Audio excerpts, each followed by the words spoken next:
વિદ્યાર્થી મિત્રો, chapter number 14 આંકડાશાસ્ત્રની અંદર આપણે બે રીતો શીખી ગયા, એક મધ્ય અને મધ્યસ્થની, અને બંનેના જે પ્રેક્ટિસ વર્કના દાખલા આપ્યા હતા એ પણ તમે ગણ્યા જ હશો અને ફાયા જ હશે. હવે આપણે ત્રીજી રીત બહુલક શીખીશું.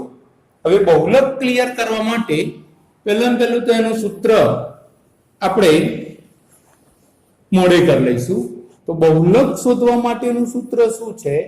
તો બહુલક બરાબર L plus F1 minus F0 ભાગ્યા 2F1 minus F0 minus F2 ગુણ્યા H. તો પહેલું આ સૂત્ર મગજનું ફિટ કરી લો ફરી કે બહુલક બરાબર L વત્તા F1 માઇનસ F0 ભાગ્યા 2F1 minus F0 minus F2 ગુણ્યા H. અને સરળ રીતે યાદ રાખો આવું પણ કહી શકીએ, જો આ 1 અને 0 છે એટલે 10 અને આ 102 એટલે 102, એટલે આ 10 10 એટલે F1 F0 અને આ 102 એટલે F1 F0 F2 ગુણ્યા H. ઓકે, તો અહીંયા આગળ આ L શું છે એ આપણે નક્કી કરીએ. તો L શું છે? તો L એ બહુલકીય વર્ગની અધસીમા.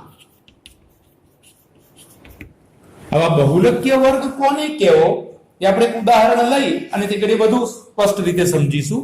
અત્યારે માત્ર એટલું યાદ રાખો કે L એટલે શું? તો બહુલકીય વર્ગની અધસીમા. ત્યાર પછી જોઈએ F1.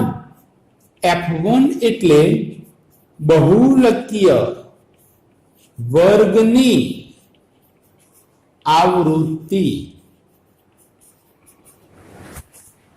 ચલો આ રીતે F0 ક્લિયર કરી લઈએ કે F0 બરાબર શું? તો F0 એટલે બહુલકીય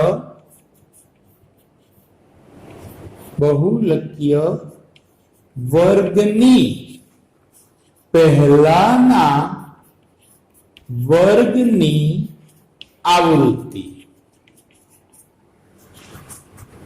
F2 એટલે શું? તો બહુલકીય વર્ગની પછીના વર્ગની આવૃત્તિ. અને H એટલે તો અગાઉ પણ આપણે ક્લિયર કરી ગયા છે. H એટલે લખીશું વર્ગ લંબાઈ. તો પહેલા આટલી વસ્તુ આપણને સ્પષ્ટ હોવી જોઈએ. પહેલા તો એનું સૂત્ર પછી L શું, F1 શું, F0 શું, F2 શું અને H શું એ કમ્પ્લીટ થઈ ગયા પછી દાખલો આપણે બહુ જ સરળતાથી ગણી શકીએ એમ છે. હવે આપણે એક ઉદાહરણ દ્વારા સમજી લઈએ. એક ઉદાહરણ દ્વારા સમજીએ તો અહીંયા આગળ એક ઉદાહરણ લીધું કે ભાઈ ગણિતની પરીક્ષામાં 30 વિદ્યાર્થીઓના ગુણનું વિતરણ નીચે મુજબ આપેલું છે. તો આ આવૃત્તિ વિતરણ આપણને આપેલું છે. તો આ માહિતીનો બહુલક શોધો. હવે વિદ્યાર્થી મિત્રો, અગાઉ બે જગ્યાએ બંને દાખલાઓની અંદર મધ્ય અને મધ્ય શોધતા હતા ત્યારે આપણે આ વર્ગો અને આ જે આવૃત્તિ છે ને ઉભા લખી નાખતા હતા. અહીંયા આગળ એવી કાંઈ જરૂર નથી. તો આ જે કોટો છે એ ચલો આપણે ઉતારી લીધો છે એમ માનીએ છીએ. હવે અહીંયા આગળ જુઓ કે બહુલક શોધવો છે એટલે બહુલકનું સૂત્ર આપણે પહેલું લખી નાખીશું કે ભાઈ બહુલક બરાબર L plus F1 minus F0 ભાગ્યા 2F1 minus F0 minus F2 ગુણ્યા H. તો પહેલા સૂત્ર લખી દીધું. હવે આપણે આ L, F1, F0 બધાની જરૂર પડવાની છે. તો આ L શું છે? તો L આપણે એવું કહ્યું બહુલકીય વર્ગની અધસીમા. તો બહુલકીય વર્ગ ગણવો કોને? તો અહીં જે આ આવૃત્તિ આપી છે એ આવૃત્તિમાં સૌથી વધુ આવૃત્તિ ક્યાં છે એ પહેલા આપણે શોધી લેવાની. તો જો અહીંયા આગળ સૌથી વધુ આવૃત્તિ કેટલી છે? 7. ફરી આ 6 છે, આ 3 છે, 2 છે, એટલે આ બધામાં સૌથી વધુ 7 છે. તો જે 7 છે એ કયા વર્ગમાં આવેલો છે? તો 40 થી 55 ના વર્ગમાં. એટલે આ જે વર્ગ છે એને બહુલકીય વર્ગ કહેવાય. એટલે કે L શું લેવાનું છે? તો બહુલકીય વર્ગની અધસીમા મીન્સ L આવી જશે 40. એટલે આગળ લખી નાખીએ કે ભાઈ L બરાબર 40. ક્લિયર થઈ ગયું? પછી L શું? તો બહુલકીય વર્ગની અધસીમા. બહુલકીય વર્ગ કઈ રીતે નક્કી થાય? તો એ જોવાનું, જે આવૃત્તિ આપી છે એમાં સૌથી વધુ જે આવૃત્તિ છે એ જે વર્ગ છે એને બહુલકીય વર્ગ કહેવાય. અને એની અધસીમા 40 થી 55, એટલે કે અધસીમા 40 છે, એટલે L લઈ લીધા 40. હવે શું? તો આ જે L 40 લીધા એ આવૃત્તિ જે છે એ આવૃત્તિને F1 કહી દો, એની પહેલા F0 કહી દો, એની પહેલા એની પછી F2 કહી દો. તો આપણને F0, F1 અને F2 પણ મળી ગયા. તો જો અહીંયા લખી નાખીએ F1. જો F1 આપણે આગળ શું કહ્યું હતું? બહુલકીય વર્ગની આવૃત્તિ. એટલે આ બહુલકીય વર્ગ છે એની આવૃત્તિ 7, એટલે F1 થઈ ગયા 7. ચલો F0 શું કીધેલું? તો બહુલકીય વર્ગની પહેલાના વર્ગની આવૃત્તિ. તો બહુલકીય વર્ગની આ પહેલાનો વર્ગ એની આવૃત્તિ એટલે કે 3, એ F0 કહીશું. એટલે F0 બરાબર 3. હવે F2. તો F2 માટે શું કીધું હતું? બહુલકીય વર્ગની પછીના વર્ગની આવૃત્તિ. તો આ બહુલકીય વર્ગ એના પછીનો વર્ગ આ એની આવૃત્તિ એટલે કે 6, એટલે કે F2 બરાબર 6. અને હવે h એટલે વર્ગ લંબાઈ. તો જો આ વર્ગોની વર્ગ લંબાઈ કેટલી છે? તો આ 25 માંથી આ 10 બાદ કરીએ એટલે કેટલા આવ્યા? 15. મીન્સ વર્ગ લંબાઈ 15 થઈ ગઈ. ફરી પાછું ચેક કરી લો. જો 40 માંથી 25 ગયા એટલે 15. મીન્સ h વર્ગ લંબાઈ છે 15. જો એટલે જે જોઈએ છે બધી જ માહિતી અહીં આગળ આપણે લાવી દીધી.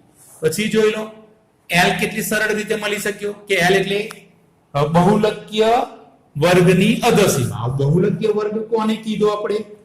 તો જે આવૃત્તિ વધારે હોય એ બહુલકીય વર્ગ. એને આપણે આગળ F1 કહી દેવાનું છે, એના પહેલાની આવૃત્તિને F0, એના પછીની આવૃત્તિને F2, અને એને આ રીતે લખી નાખો. હવે આ બધી વેલ્યુ આપણે આ સૂત્રની અંદર મૂકી દઈએ તો બરાબર કરીને L એટલે કેટલા? તો લખી દીધા 40 વત્તા F1 કેટલા છે? 7. તો આપણે લખી કાઢ્યા 7 ઓછા F0. તો F0 આપણે લાવ્યા 3, એટલે 3 લખ્યા ભાગ્યા 2 F1 કેટલા લાવ્યા હતા? 7 માઈનસ F0 કેટલા હતા? 3 માઈનસ F2 કેટલા છે? 6 ગુણ્યા આ h એટલે 15. ચલો બરાબર કરી આ 40 છે લખ્યા વત્તા હવે 7મો થી 3 ઘટાડ્યા એટલે કેટલા આવશે? 4. એટલે 4 લખ્યા ભાગ્યા 7 દુ 14 માઈનસ આ 3 છે ને આ 6 છે એટલે 6 ને 3 માઈનસ 9 લખી દઉં છું અને ગુણ્યા પેલા 15 એવા ને એવા.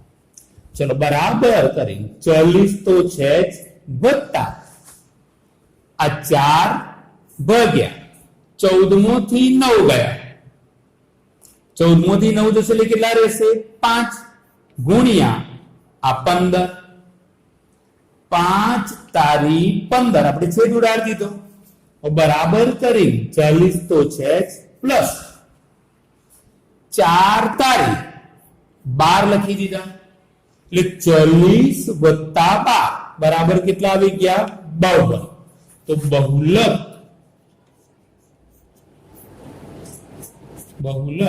બરાબર 52. તો આ રીતે બહુ સરળતાથી બહુલક આપણે મેળવી શકીએ છીએ. તો હવે બીજા એકાદ બે ઉદાહરણ લઈ અને તમે પ્રેક્ટિસ કરજો તો સરળતાથી બહુલક શોધતા તમને આવડી જશે. આભાર.